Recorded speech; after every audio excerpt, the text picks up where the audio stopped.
Informative radio for the Sunshine State. Hi, this is Brooks Robinson, and you're talking sports with Randy Harris. All right, we are back coming to you live from the Cool Breeze AC broadcast facility. 1 hour down, 2 hours to go. Cool hour coming up. We're going to be speaking to momentarily Ray Schulte. He is your Director of Communications for the upcoming National Sports Collectors Conference. It's unbelievable. Convention, not conference. I've always wanted to go. And if you collect anything, and this isn't, a lot of people think it's just football. No, it's everything. The UFC is going to be plastered all over the place. Memorabilia, autograph signings. Challenge coins? Yeah. Authenticators. Challenge coins? You don't trade challenge coins. Yes, you do. No, you don't. I got the Bible. I've got the Bible. Do you want me to read it to you? No. Ahead of this so you know what to talk about? No, I don't need your help to know what to talk about. I know words. Yeah. Let me take my glasses off so I can read it. No, it's okay. So we are going to have a reporter there the entire week. He may call in. I'll be out of town, so Joe will be sitting in for me. Yep. And it's going to be a fun conversation coming up with Ray, as well as fun when Ryan calls in and covering it in years to come. It's in Cleveland. Great city, Rock and Roll Hall of Fame. Do you think this Ray is as punctual as Nitschke? Ray Nitschke was the man. That's what you say. Does Mike know about your Nitschke story?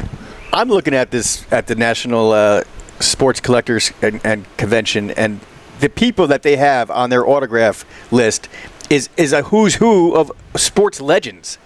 It's ridiculous. Whoa. Well, let's not get ahead of it. Give me some names here. Don't just say a statement. Walt Frazier. Who? Walt Frazier. Allen Iverson. Let's see, Julius Erving, Chauncey Billups. This is just a basketball. Did you say Chauncey Billups? Michael Vick. From Denver? Joe Theismann. Come on. You said sports legends. Who's who? Lynn Swann. Don't ever put Chauncey Billups in a legend. Lynn Swann. Barry Sanders. Yeah, there's like sports legends here, dude. Emmett Smith. Come on. It's not the who's who. It's a lot. There's so many. There's over 100. There's over 100. I'm not going to read them all. Which is incredible. Yeah. And the lines, so you can pick and choose. This line's long, you can go to somebody else. But it is I know Chauncey, and I like him, but he's not the Dan who's Marino, who of NBA. Joe Klecko, Jim Kelly. We just talked about Jim Kelly. You should go just so you could talk to him. Right. He still won the bet, though.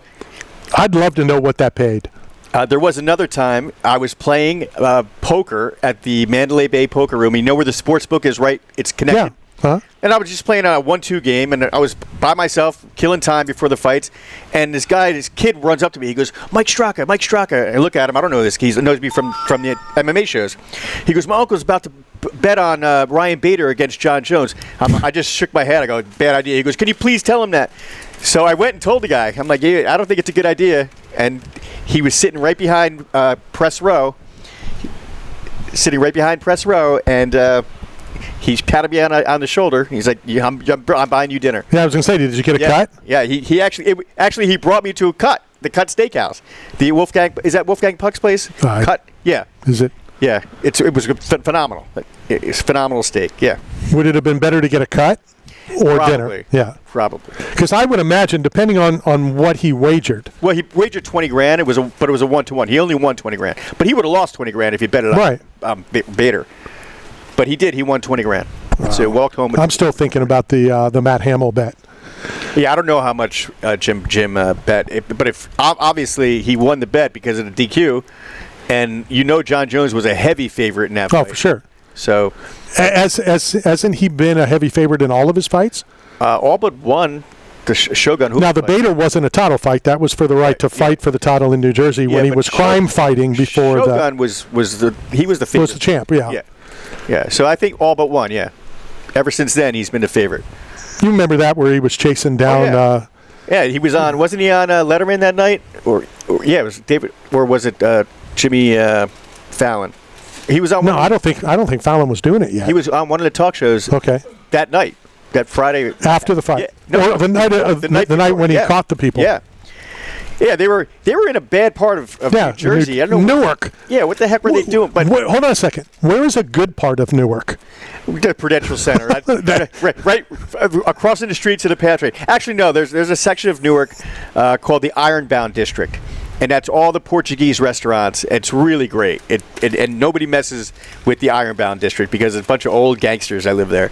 The hotel that the UFC stayed at, you could walk from there over like a bridge into another office complex, and it was nerve-wracking walking from the street across the street to the arena. It was.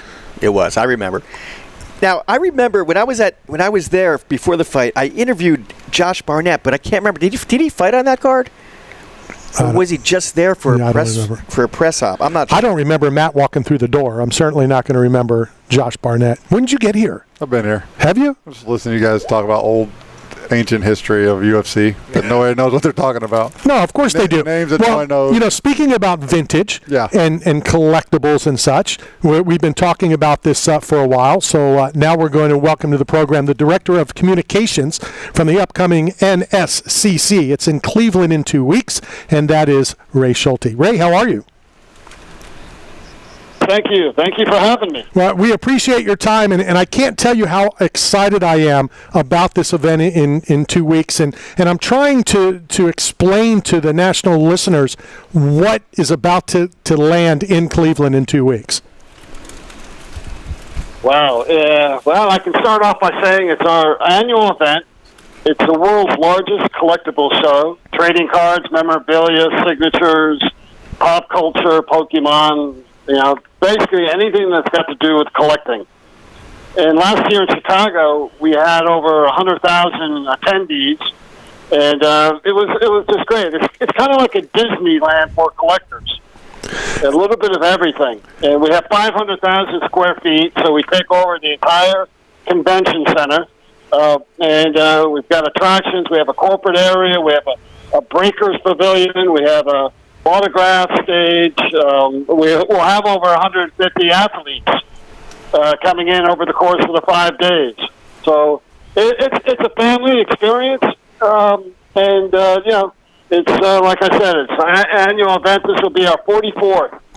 I kind of chuckle when people tell me, I'm going to go on Sunday or I'm going to go on Friday. I don't think it's possible to go for one day. You need to go for numerous days, getting in line to get some autographs, buying, trading, selling, whatever you have. It's got to take, which is why I'm looking forward to going to it next year. I'll be out of town. But we're going to have a reporter there covering and doing call-ins every day, nonstop, for the entire length of the convention. No, it's great. You're right. It's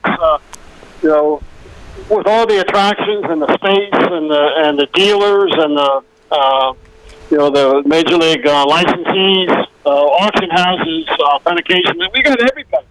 Anybody who's anybody in the business is there because they know this is the place to be. Once a year you can hook up with your friends, your future friends, CEOs. Key people in the industry. It's just, it's kind of like you go there, and the more people that I talk to, the more that tell me, I go there just to kind of hang out, talk to people. We talk sports, we talk, pop culture, we talk about a little bit of everything. And so, you don't even have to buy anything to enjoy your time there. It's like going into like one of the world's, largest and best quality of merchandise memorabilia in the world. Now, you can go there and not buy anything, but when we go there, we do want to purchase, whether it's cards, whether it's memorabilia. But I'm curious about the autographs. Do you need to pre-purchase those? Do they sell out, which people will want to and need to pre-purchase? Well, you can purchase them online. You buy an admission ticket. We have VIP packages, obviously, with special accommodations. We got general admission tickets to get into the event. And then on top of that, we have like athletes, and each athlete is different. Each athlete is got a kind of a, their own pricing in terms of their value, whether a guy's a Hall of Famer or a rookie or somebody who's just played on 3 or 4 World Series. And you can look at the pricing online. You can purchase online. Or once you get there, you don't have to make your mind up online. Once you get to the show, you can purchase tickets on site. Now, of course, and it's seldom, but some players they have limitations, maybe 400 autographs or 600 autographs. They may sell out, but the odds are, if you find a favorite player, you'll probably be able to purchase a ticket out there. And correct me if I'm wrong, because like I have items that I want to get authenticated, but I'm one of those guys that I don't want to mail it in. They'll have authenticators there to do that, correct? Oh, absolutely. And the great thing about that is that all the authenticators are there. Anyone in the business is there, and you can ask questions of other dealers and other attendees in terms of like who do they like, who do they prefer, why is this cost this, why is that cost that, and yeah, you can get it authenticated right on the spot. And the one thing good about congregating once a year, they also at this time they like to give back, so they have specials. So it may be 10% off, 20% off, during the 5-day show. So you're going to benefit in many different ways. Go ahead. Hey, Ray, real quick. We talk a lot about mixed martial arts on the show, and we've been covering the sport for many, many years. And I'm just